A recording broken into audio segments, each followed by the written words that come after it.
Hey, Bears fans, welcome back into another episode of Bears Latest. I'm Brandon, and it is Tuesday, June the 24th, and here is what is going on with your Chicago Bears. So, we've had such a successful offseason with locking up vital parts of our team long term. A lot of Ryan Poles' draft picks that he had in his first year as GM. Seeing Kyler Gordon being extended. Um, we've also had Jalen Johnson, even though he wasn't drafted by um, Ryan Poles. Um, you know, he's also being been extended and everything, and we're locking up those vital players. What about Jaquan Brisker? The biggest thing with Jaquan, obviously, is the fact that he's had 3 concussions and he plays at a very intense level. He puts his body on the line. He's a hard hitting SOB. And I think the answer B is that you do need to consider um, locking him up long term because to have another one of those key players that is coming into their prime. He, I think, is 26 right now, and he could still have some very good years of football left in him. I think that it would be wise, especially with the injury issues, that maybe you can come up with a team a team friendly long term deal where maybe you have some incentives in there, some escalators and something like that to incentivize his being on the field and producing. I think that Dennis Allen is going to be able to utilize him in a different way that will make him safer, make his body safer while he's out there roaming the field. The one thing that will greatly help that is if we can get more of a stronger pass rush up front. And that's still going to be one of the toughest things is being able to get that pressure. But Jaquan Brisker, no doubt about it, when he is on the field, he is lights out awesome. And he just needs to learn to not put his head on the line constantly. He has to develop a better technique that is not going to endanger him and keep him off the field. Because last year he was already having a standout season, and it was obviously noticeable when he was not on the field. Our defense suffered. And there was a lot of other reasons why our defense suffered, and we don't have to go back down that nightmare of a stretch. But as long as Jaquan Brisker can stay healthy, he is a key part of this Chicago Bears defense, and I do truly believe that they should sign him long term and give him some incentives there. Dangle the carrot in front of him, and give him a reason to play at a high level consistently and safely. What do you guys think on that? Would you take a gamble on Jaquan? Come up with something that works for both sides, or do you believe it's time to move on? Do we just need to assess this for the season before we get too far into the weeds here? And the thing is if you do wait, which not a bad idea. I mean, you're doing your due diligence, seeing what you're going to get during the season. But if you come up with something now where his value currently is less than what it could be, you may be able to get a really good return on investment and value. And I think that it's something to consider. And I think that you build in there, knowing Ryan Poles, he'll probably put something in there that says, after a year or 2 years, we can get out of this deal if everything goes south. I wouldn't be surprised if something like that shows up, but I think it would be wise to consider that and take a gamble on him because I think with Dennis Allen's defense, and we've talked a lot about this in the offseason, I think Dennis Allen's defense is going to set Brisker up to succeed. So let me know your thoughts on that one. We're going to stay in the secondary. So I came across an article earlier talking about it was an SI article talking about grade packages or trade targets that the Bears should be looking at. And I know that kind of already talked about, we've been, oh man, I'm tired of all the trade talk and everything. But this one came across is very intriguing to me because as you know, we are, not sure completely about Tyreek Stevenson yet. He's basically been put on notice, and everything that he's been saying and putting out there so far sounds good, looks good. Pads aren't on yet, and we're not really running anything yet. I mean, they've been in the early stages of install and everything like that, but haven't been going against each other yet, like in that sense. And so the Bears possibly could be looking at an upgrade in the secondary. I mean, we talked about Stephon Gilmore the other week.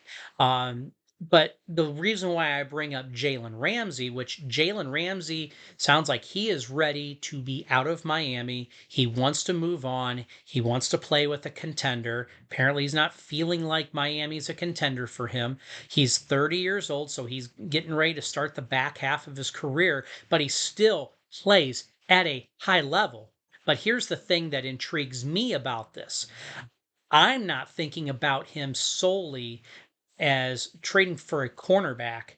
I'm trading for a cornerback that is ready to make the transition to safety. I've brought it up before. Guys like Charles Woodson have done this before, and he successfully did it when he went to Green Bay and converted to safety. And he extended his career out a lot longer and really, you know, tidied up and finished up that career and ended on a high note. Even though he went back to the Raiders and everything like that too, and finished as a safety. But this would be a great opportunity for Jalen Ramsey to transition into a safety role and not necessarily continue to be worn down with the extreme physicality of corner where all the backup and everything like that and shadowing those outside ones and in twos instead put him in an opportunity to be in center field or to play up in the box. He's a very aggressive guy. He's like Brisker in a way, or Brisker's like him. They both play with intensity, and he's very athletic, and he could make a difference on this roster. Plus, as you know, after this season, even with Brisker possibly being resigned, we're still going to have a hole there because you've got Kevin Byard, who's going to be a free agent after this season. We've been talking about the undrafted free agents like Major Burns and Tashim Johnson. Do we do we have a diamond in the rough there? Do we think one or both of those guys have a chance of becoming starters or becoming depth pieces on this roster? That has yet to be seen. So looking in the now, depending on what this package looks like, I would consider it. It would be a day two pick for me. A very low day two pick.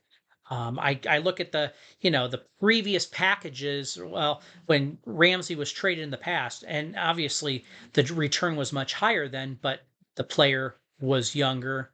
The athleticism was even more freakish then. And it's just progression in age and everything. And it's not taking anything away from him. But realistically, I'm not going to want to trade the kitchen sink for a 30-year-old guy.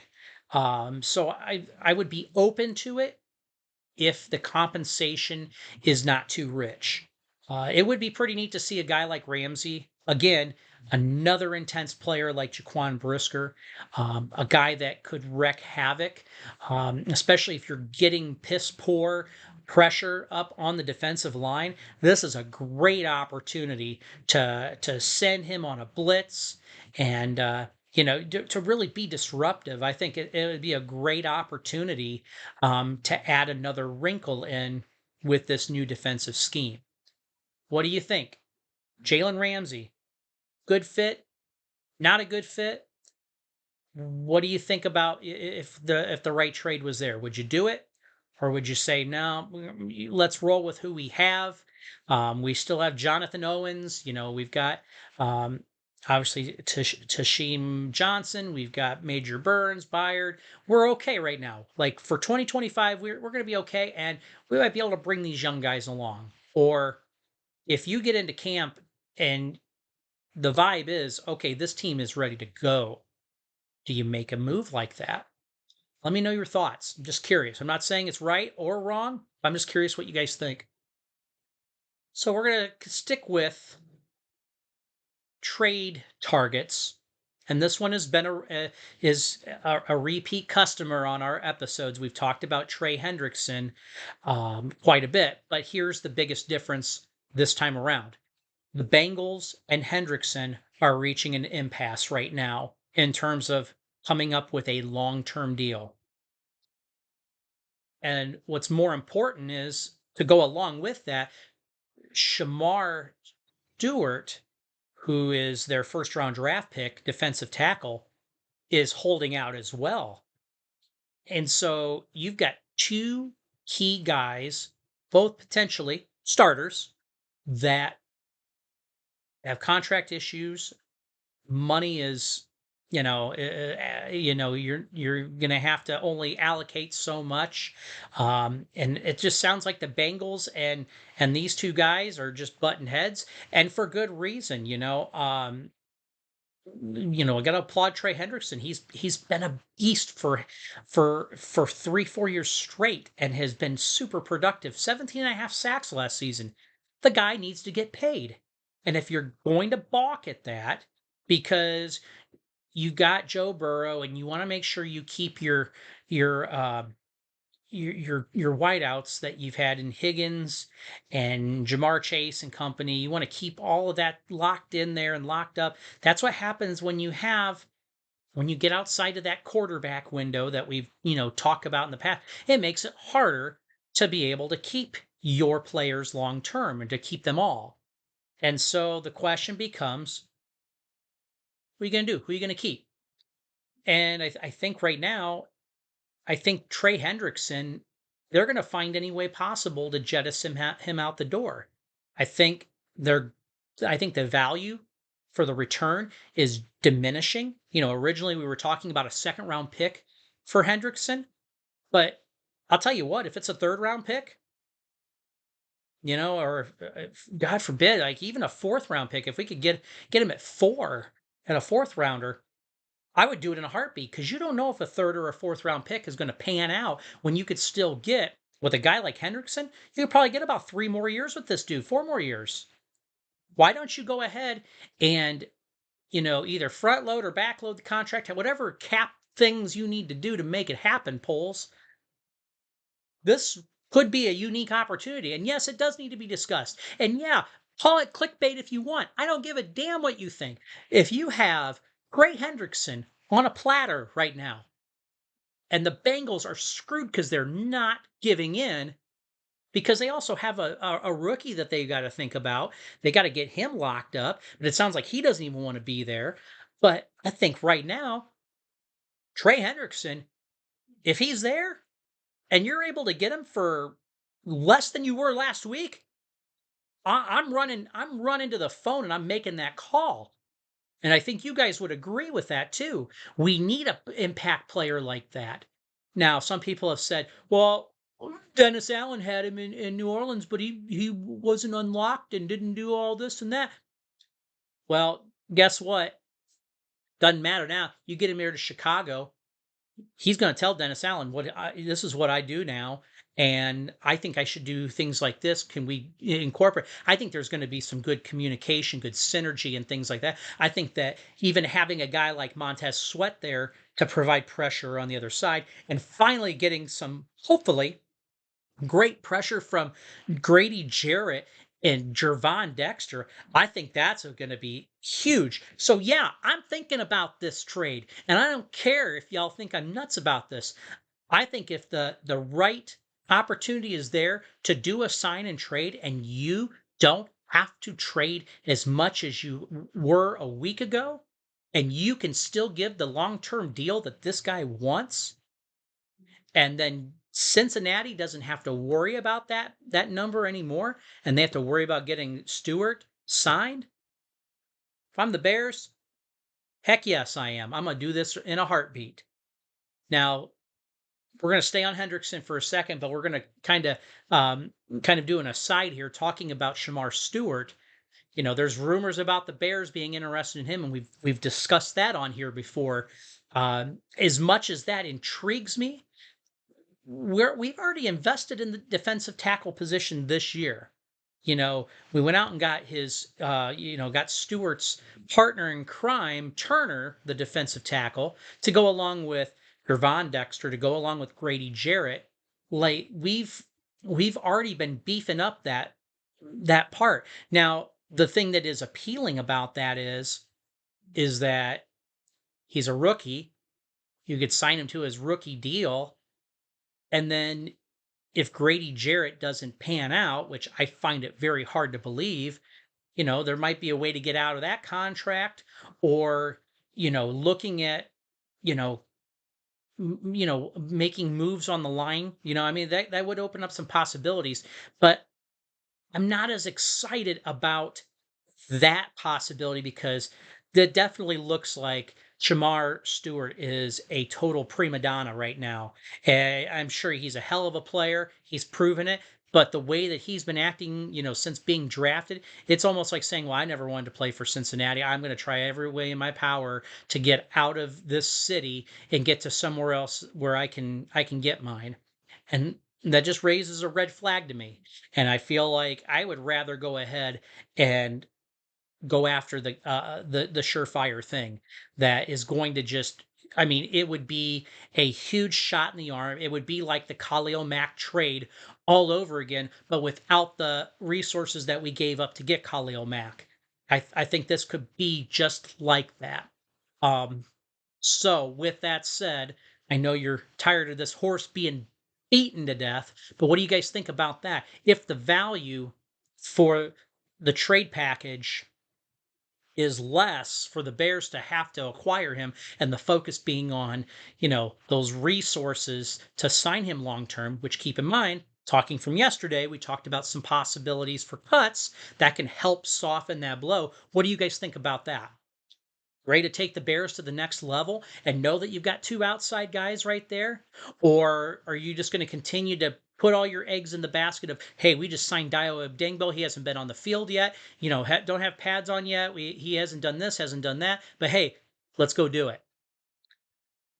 Let me know what you think. I think you can already tell pretty clearly what I'm thinking. So let's wrap it up here pretty soon here, guys. We're going to talk about Najee Harris because Sports Illustrated, again, I looked at this and I went, this can't be real. Najee Harris just signed in the offseason with the Chargers. What I didn't realize, and I did realize this during the draft, that they did draft Omarion Hampton, but it just dawned on me again that, oh wow, they have Omarion Hampton and they also have Najee Harris. And you got you got two guys that are vying to be the number one guy, or at least that's what it looks like on paper. And rumor has it that they are quietly shopping Najee Harris to get something for him. And I don't think it's very quiet at all because if you go and look up Najee Harris, there's like every team under the sun is trying to connect the dots. Even the Pittsburgh Steelers trying to get him back. Like, y'all just drafted Caleb Johnson. What are y'all talking about? Holy cow.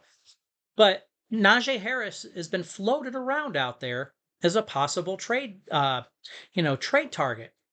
And thinking about that and the endless amounts of running backs that we've talked about, would this be a possibility looking at Najee Harris?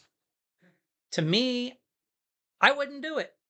Yeah, he's 27, but Najee Harris isn't really striking me as a guy that I would want to go and spend draft cap for. If I didn't want to sign him as a free agent, then why would I want to go and trade a draft pick to get him and to still feel not confident? It's just I don't get it. But people are trying to connect the Bears to it.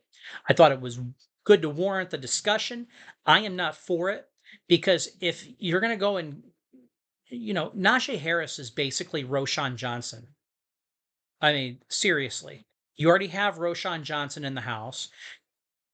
You could even say Najee Harris is Kyle Monangai or Monangai is Najee Harris. Like, you don't need to go and trade for a guy that you already have. Like, I think there's it's not necessary. And I think it's all these people are trying to connect running backs to the Bears. And the more we have the discussion, the more I think we continue to walk away and go, yeah, that's the same player that's already on our roster. You know, why are we going to go and do this and sign this or trade for trade stuff for this when we have that version of the player already on our team? So let's not worry about it. Do you guys see where I'm going with that? Do you guys agree with that? Because I'm about ready to just be done and put this running back talk to bed finally. So let me know your thoughts on that. Let me know how crazy it sounds that Najee Harris is even being thought about being flipped for anything right now. Like, I can understand the trade deadline, but right now just seems pretty crazy to me. So, guys, that's all I got for today. Remember, like, subscribe, comment. Thank you for being a part of this experience. And we're going to keep bringing it to you every day until we get to training camp. And that's when the real fun begins. I'm Brandon. And as always, guys, bear down. We'll see you next time.